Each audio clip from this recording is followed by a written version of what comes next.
Assalamualaikum warahmatullahi wabarakatuh. Welcome back to my YouTube channel. Pada sore hari ini aku kebetulan lagi piket atau jaga bareng sama Mbak Putri. Halo. Kali ini aku akan mewawancarai Mbak Putri seputar per-CPNS-an. Oke, check this out.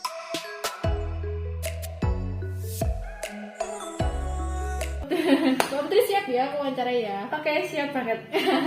Oke, Mbak Putri itu lulus tahun berapa ya? Dari mungkin perkenalan diri aja deh, biar teman-teman semuanya tahu Mbak Putri ini siapa gitu. Oke, perkenalkan, nama aku Putri. Jadi aku tuh lulus kuliah wisuda gitu bulan September. Tapi baru bisa ukom bidan itu bulan November yang kita bulan November, terus Desember itu baru pengumuman kalau lolos ukom. Jadi Desember itu kalau kita sebagai bidan, kita sebenarnya udah punya ijazah tapi kita belum bisa kerja sebagai bidan karena kita belum punya SIM. Jadi kalau jadi tenaga kesehatan itu harus punya SIM buat kerja. SIM-nya itu namanya STR. Nah, kita dapat STR itu sekitar bulan Maret karena dari Desember ngurus-ngurus dan terbitnya itu baru bulan Maret. Jadi kebetulan pas bulan Januari itu aku ikut seleksi di salah satu rumah sakit akademik milik perguruan tinggi negeri, milik Fakultas Kedokteran ya. Jadi Februari itu aku pengumuman keterima dan Maret itu udah mulai kerja. Jadi aku mulai kerja baru punya SIM. Jadi SIM-nya keluar aku juga udah masuk mulai kerja. Jadi kerjaku udah punya SIM-nya, udah punya STR sebagai bidan. Jadi udah approved gitu loh kalau kita memberi layanan kepada pasien. Istilahnya nggak ilegal gitu ya teman-teman. Iya, jadi bukan bidan abal-abal ya. Walaupun fresh graduate banget. Nah, terus kebetulan sekitar bulan Mei itu ada pengumuman pembukaan seleksi CPNS. Dan bulan Mei itu aku kerja baru 2 bulanan. Karena mulai kerja bulan Maret, April, berarti 3 bulanan kerja. Terus ikut tes CPNS. Dan kebetulan instansi tempat aku kerja itu memperbolehkan karyawannya untuk tes CPNS. Karena di sana juga pekerjanya itu banyak yang PNS. Karena rumah sakitnya milik negara, karena gitu. punya perguruan tinggi negeri.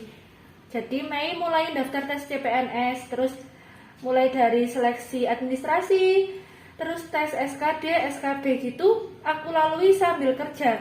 Jadi ya aku kerja di rumah sakit nge-shift ya, shift pagi, shift siang, shift malam, sambil belajar dan nyiapin berkas-berkas dan syarat-syarat buat tes CPNS gitu. Nah, Mbak Putri, yang jadi pertanyaan teman-teman itu kan di sini banyak teman-teman yang jadi bidan, dia kerja di klinik, entah di PNB, entah di puskesmas, tapi mereka tuh kadang susah buat ngatur waktunya ketika mereka bekerja tapi harus mempersiapkan untuk tes CPNS. Mungkin Mbak Putri punya tips triknya dulu waktu belajar gitu. Iya, kalau tips khusus sih kayaknya nggak ada ya. Cuma gini loh, kan kita kerja itu kan sehari cuma 7-10 jam lah maksimal. Kan kalau shift pagi sama shift siang gitu kerjanya 7 jam. Terus kalau shift malam itu dari jam 9 malam sampai jam 7 pagi. Nah, berarti kan kalau kita pikir ulang dalam sehari itu sepertiga waktu kita buat kerja. Terus sepertiga waktu lagi buat istirahat. Terus kita masih punya sepertiga waktu lagi itu buat diri sendiri, buat keluarga, termasuk bisa buat belajar. Jadi kalau kita niat itu sebenarnya bisa ambil di sepertiga waktu yang luang itu. Apalagi kalau yang belum nikah, terus nggak ada yang drama anaknya nangis, terus ada drama harus ini itu harus mengerjakan pekerjaan rumah tangga gitu. Apalagi kalau masih yang buat single gitu, saya yakin harusnya sih ada waktu kalau kita kerjanya cuma di satu sektor. Beda lagi kalau misal ada nih sahabat saya yang misal kerja di rumah sakit terus nanti masih buka praktek di rumah gitu, mungkin waktu belajarnya juga lebih berkurang ya. Jadi harus pintar bagi waktu aja. Jadi kita sepertiga buat kerja, sepertiga buat istirahat, sepertiga buat me time, itu termasuk buat aktualisasi diri, buat belajar, buat ikut seminar gitu. Jadi kita harus punya target sendiri-sendiri ya. Per hari kita harus target belajar paling nggak berapa jam gitu ya Mbak betul, Putri ya. iya. Tapi menurut Mbak Putri kayak ada ini nggak selama CPNS Mbak Putri mendaftar ini pertama kali ya? Iya, Ada kayak pertama kali. kendala gitu nggak sih misalnya? Kalau kendala itu sebenarnya nggak ada ya, karena aku tuh sebenarnya daftar tes CPNS itu nggak yang menargetkan aku harus lulus, karena kan aku lihat nih teman-temanku banyak yang sekali tes nggak lolos, 2 kali nggak lolos, jadi tuh kayak ini kan pertama kali aku daftar, jadi ya udahlah nggak usah lolos nggak apa-apa, yang penting kan aku pernah coba, aku tahu tes CPNS itu gimana, tahu-tahu lolos gitu. Keren ya teman-teman ya, karena ini dulu katanya termasuk mahasiswa berprestasi di Poltekkes ya teman-teman. Jadi nanti kalau misalnya teman-teman ada yang mau tanya ke Mbak Putri seputar CPNS atau bidan, silahkan bisa DM ya. Iya, bisa DM di Instagram pu.utami. Wih, oke, keren.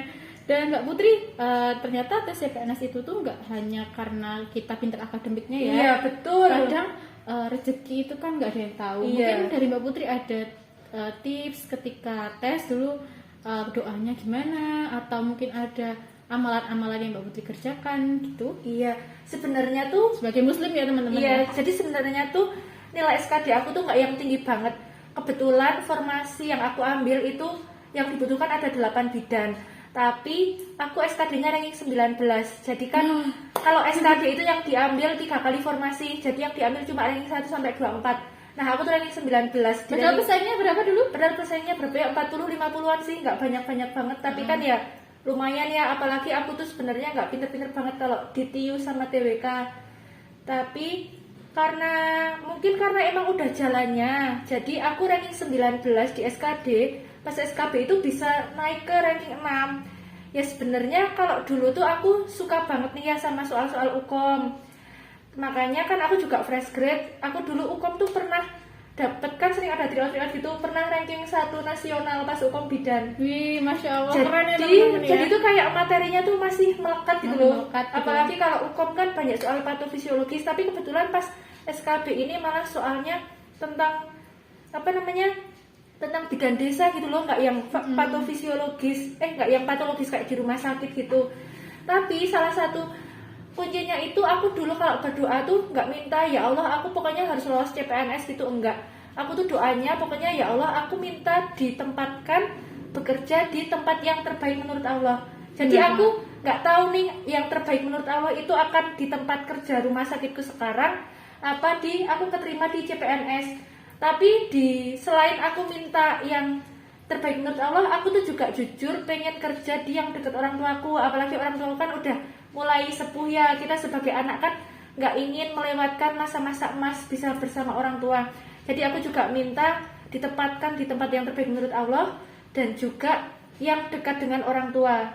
Kalau amalan khusus, misal aku pernah dengar ada temanku yang selama tes CPNS dia rutin sholat malam nggak pernah lepas, baca Al-Quran ayat ini, surat ini, gitu aku nggak melakukan, jujur. Ya aku kalau sholat sunnah ya seperlunya. Terus kalau doa juga aku sering bercanda, aku doanya titip ibu aja ya, gitu. Aku sampai gitu ke ibuku karena aku jujur nggak se-effort itu buat keterima tes CPNS, karena awalnya juga ya udahlah coba-coba, baru pertama nggak lolos juga banyak temennya yang pertama kali nggak lolos gitu. Jadi nggak mengharapkan banget buat keterima, biar nggak pas jatuh. iya, jadi kalau nggak keterima tuh ya udah nggak apa-apa, orang aku niatnya juga coba-coba gitu. Tapi ternyata luar biasa ya teman-teman, sekali bidik dia langsung keterima.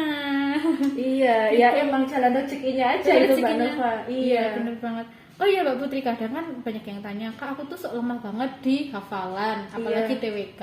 Terus caranya ngatasin itu tuh gimana? Gitu. Kalau cara ngatasin itu sebenarnya kalau kita banyak belajar ngerjain soal, kita tuh paham sama pola-pola tes di CPNS. Terus juga kalau aku nih contohnya jeleknya di hafalan kayak TIU kan banyak soal-soal kasus soal cerita. Nah itu kan kita ngerjainnya harus cepet ya. Kan kalau sebenarnya kalau di nalar sendiri itu bisa, tapi buat aku kalau di nalar manual tuh lama. Jadi aku ngapalin rumus-rumus. Misal rumus mencari kecepatan pakai rumus Jokowi, terus rumus perbandingan berbalik nilai senilai gitu, aku catat terus aku tempelin di sticky note di kamar kos. Di kamar-kamar gitu ya. Jadi di kamar kos tuh ada sinonim antonim, ada rumus-rumus. Terus misal ada yang TWK, misal pasal ini, terus istilah-istilah hukum gitu, dulu aku tempel-tempel di tembok kamar kos aku. Termasuk aku juga menyemangati diri ya, kayak aku harus gimana, aku belajarnya harus gimana gitu, biar ingat kalau bangun tidur lihat tembok, wah ini ada tulisan ini, terus ingat. Terus kalau nyatet itu aku biasanya di kertas putih terus warna-warni. Jadi aku kalau lagi ngerjain soal Nah aku tuh nginget-inget rumusnya tuh, nginget-inget kayak bayangin di kertasku itu catatannya tulisannya apa, warnanya apa. Nah aku jadi inget. Oh gitu. Berarti tipenya Mbak Putri itu kadang Visual, gitu iya, ya? tipe pembelajar visual. Berarti teman-teman nanti disesuaikan dengan pola belajar kalian. Ada yang sukanya kinestetik atau visual atau mungkin senang dengerin ya? Iya, ada yang audio, jadi dengerin aja langsung, wah ini rumusnya pakai ini. Terus juga rajin-rajin dengerin kayak di YouTube, terus ada video di bimbel online gitu. Iya, benar. Soalnya kalau bimbel offline kan nggak mungkin karena aku kerjanya juga jamnya nggak menentu jam gitu. kerjanya. Oke. Mbak Putri dulu waktu CPNS-an ikut bimbel juga nggak? Iya, jadi aku pas CPNS-an itu pertama kali ikut bimbel yang SKD, tapi nggak yang bimbel mahal. Aku ambilnya yang 100.000 aja karena Disesuaikan dengan kantong. iya, ya, disesuaikan teman-teman. dengan kantong aja. Soalnya mau ambil yang mahal tuh kayaknya, duh sayang uangku nggak banyak-banyak banget. Terus aku ambil yang paling murah. Nah, itu fiturnya dulu cuma ada pembahasan soal, terus ada tryout-tryoutnya. Terus habis itu apa namanya, temanku kan ada yang join bimbel yang ada pembahasan videonya. Terus kebetulan dia juga mau sharing ke aku, jadi aku bisa dapat materi walaupun sebenarnya materinya nggak pernah tak buka karena aku males jujur. Nonton materi itu aku males dan cepet banget ngantuk.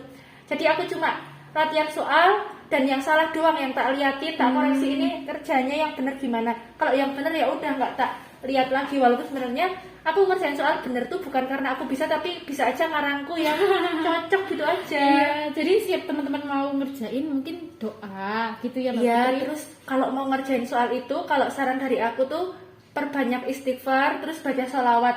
Soalnya kalau kita pas lupa itu, kalau kata Ustadz itu karena dosa-dosa kita, jadi kita beristighfar Masya kepada Allah. Allah, minta diberi petunjuk. Jadi kan kalau dosanya kita udah diampuni, nanti kita bisa ingat lagi tentang materi yang udah kita pelajari. Keren banget ya teman-teman ya. Oh iya Mbak Putri dulu waktu persiapan CPNS itu belajarnya kira-kira berapa, setahun kah atau 2 bulan, 3 bulan? Nah, jadi aku itu kan lulus selesai yudisium gitu sekitar bulan Juni. Dari bulan Juni itu kan aku di rumah nganggur ya, cuma luntang-lantung. Apalagi zaman Covid nggak bisa keluar-keluar selain ngadu dalgona. Aku juga sering ngerjain latihan soal di buku CPNS. Jadi kebetulan pas aku masih kuliah itu aku udah beli buku CPNS. Oh iya. Iya, aku kuliah tuh mulai dari 2017, tapi aku beli buku CPNS-nya yang tahun 2015 itu aja belinya di bazar buku dan harganya cuma 10.000. Karena kantong mahasiswa dulu sangat-sangat tidak memungkinkan ya kalau beli yang buku ratusan ribu. Jadi pas aku nganggur nunggu wisuda, itu aku ngerjain soal rajin tiap hari. Bisa nggak bisa pokoknya kalau aku waktu senggang aku ngerjain soal. Terus ternyata aku ngerjain soal itu berguna pas aku tes SKD buat masuk ke rumah sakit yang buat aku kerja. Karena tesnya juga ada SKD, SKP, psikotes. Oh. Jadi sebenarnya ngerjain soal itu bisa aja nih, misal kalian yang masih SMA apa masih kuliah, mulai sekarang boleh deh mulai latihan ngerjain soal-soal TIU, TWK gitu. Itu bisa buat masuk perguruan tinggi juga ya Mbak. Iya. Jadi nggak cuma CPNS saja ya teman-teman. Iya, gitu. jadi nanti kalau masuk kerja kan kadang ada yang tesnya SKD juga, apalagi yang di instansi pemerintahan. Nah itu bakal guna banget. Gitu. Jadi kalau ditanya setahun 2 tahun, ya aku mulai dari selesai yudisium sekitar Juni itu udah mulai belajar gitu iya ngerjain soal. Sampai aku bulan Januari, Juni sampai Januari itu sering ngerjain soal. Terus Januari, Februari setelah keterima di rumah sakit, aku udah gak ngerjain lagi. Soalnya udahlah aku udah kerja, ngapain sih belajar kayak gitu lagi. Terus sekitar bulan Juni setelah lolos administrasi CPNS gitu, pokoknya bulan apa ya lupa tepatnya, pokoknya setelah dinyatakan lolos administrasi, aku mulai deh belajar lagi. Oh gitu. Iya, jadi ada fase aku nggak belajar sama sekali, ada fase aku belajar lagi. Jadi pernah ini ya Mbak Putri dengar kata-kata dari Ahmad Fuadi yang penulis novel kayak berusahalah di atas rata-rata orang biasa. Jadi misalnya dia belajarnya 1 jam, kita harus lebih dari dia gitu ya mungkin ya. Iya, jadi sering ngerasa aku tuh Harus belajar effortnya lebih. Iya, aku tuh belajar kayak gini pasti di luar sana orang-orang belajarnya lebih. Aku pas tidur gini pasti mereka pesaingku lagi pada belajar, lagi pada berdoa gitu juga mikir. Tapi kalau pas capek ya udahlah, aku juga hidup butuh istirahat gitu juga. Penting banget teman-teman. Jadi nggak cuma kita ambis belajar terus, tapi kita juga ada waktu buat diri juga ya. Kita perlu males-malesan sekali 2 kali nggak apa-apa lah. Iya, tapi harus bangkit lagi. Kayak kita perlu sugesti diri kalau kita tuh butuh istirahat juga. Tubuh kita punya hak buat istirahat gitu teman-teman. Oke, ini aja Mbak Putri yang aku tanyain ke Mbak Putri. Nanti kalau misalnya ada teman-teman yang pengen tahu lebih jauh tentang Mbak Putri, biar bisa DM aja ya. Iya. Next, kalau misalnya teman-teman pengen request tentang misalnya dulu Mbak Putri pas di RS itu gimana aja, itu kapan-kapan insya Allah kalau ada waktu kita bikin lagi ya videonya. Iya, boleh banget tanya-tanya. Iya. Semoga videonya ini bermanfaat buat teman-teman semuanya. Dan jangan lupa ya buat teman-teman yang belum subscribe, jangan lupa subscribe ya Mbak Putri. Iya, jangan lupa subscribe biar nanti Mbak Nova semangat membuat video lagi. Iya. Bisa juga collab sama saya tentang Iya. perbedaan kerja di rumah sakit sama di Di puskesmas. puskesmas. Iya, bye-bye. Semoga Bye-bye. bermanfaat. Assalamualaikum. Jangan lupa follow Instagram Putri Saya kami dan di sini. Nova Nitasari. Yeay, bye-bye.